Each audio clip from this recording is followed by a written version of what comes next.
For 2 decades, all that Issa Zaid has been able to do is look at his land from afar. Israeli settlers took over his land in 1998 and built on it. He says he hasn't been back since then. This is the Amona outpost, illegal under international and Israeli law. It's now subject to an Israeli court-ordered evacuation. Issa might get his land back, but the cost may be too much.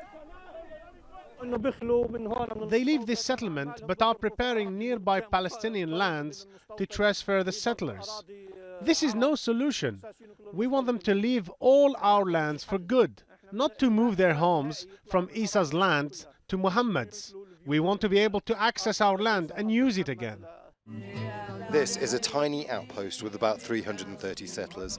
In the occupied West Bank and Jerusalem, 630,000 settlers live in Palestinian territory. Right-wing Israeli politicians are angry with the government and the High Court for ordering the eviction.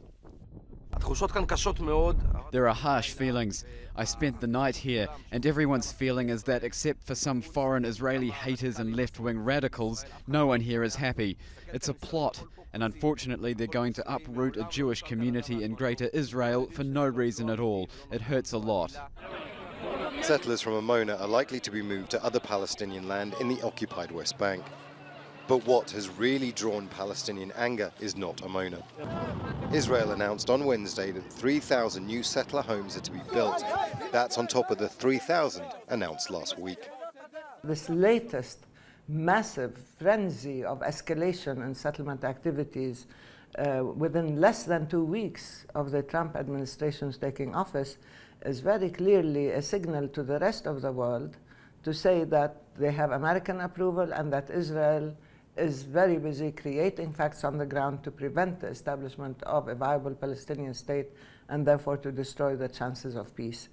The Palestinians are rapidly losing hope. President Donald Trump hasn't condemned these new settlements, and it's clear that the US has changed its policy. That means a solution to this decades-old conflict is as far away as ever.